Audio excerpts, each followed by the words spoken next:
L'égoïste ne suit que ses désirs. Il s'exaspère contre tout conseil.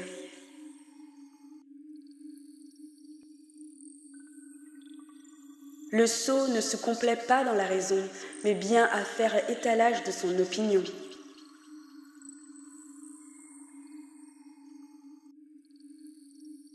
Vienne le méchant, viendra aussi l'infamie, et avec le mépris, l'insulte.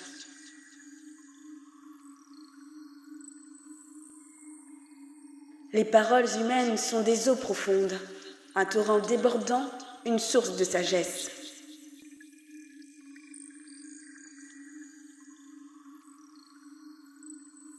Ce n'est pas bien de réhabiliter le méchant en égarant le juste lors du jugement.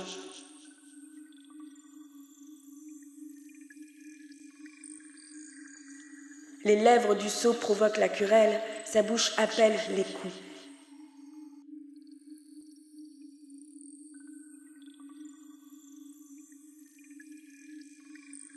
La bouche du sot est sa ruine, ses lèvres sont un piège pour lui-même.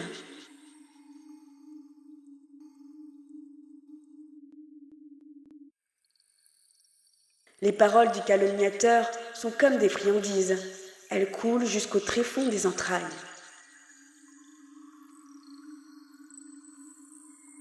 Celui qui se relâche dans son travail est déjà le frère du destructeur.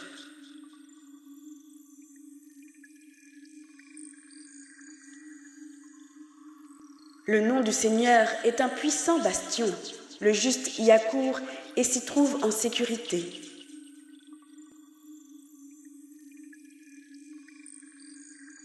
Les biens du riche sont sa ville forte. Dans son imagination, c'est un rempart inaccessible.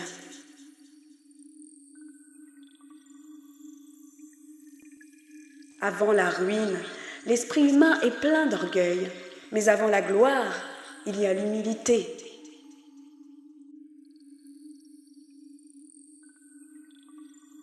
Qui répond avant d'écouter? Pure folie et honte pour lui.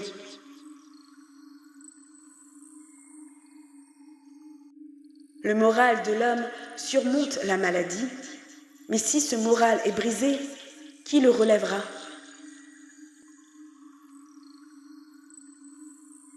Un cœur intelligent acquiert la connaissance, et l'oreille des sages la recherche.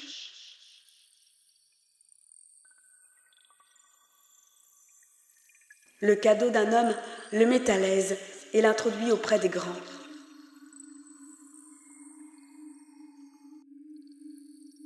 Le premier à parler dans son procès paraît juste, vienne la partie adverse, elle le contestera.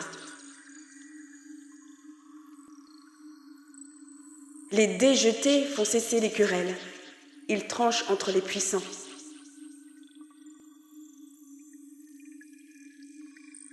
Un frère offensé est plus inaccessible qu'une ville forte, et les querelles sont solides comme un verrou de donjon. Du fruit de ses paroles, chacun tire sa nourriture. Son langage lui rapporte de quoi se rassasier.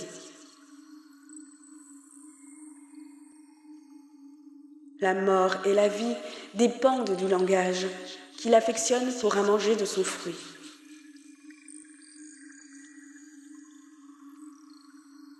Qui a trouvé une femme a trouvé le bonheur. Il a obtenu une faveur du Seigneur.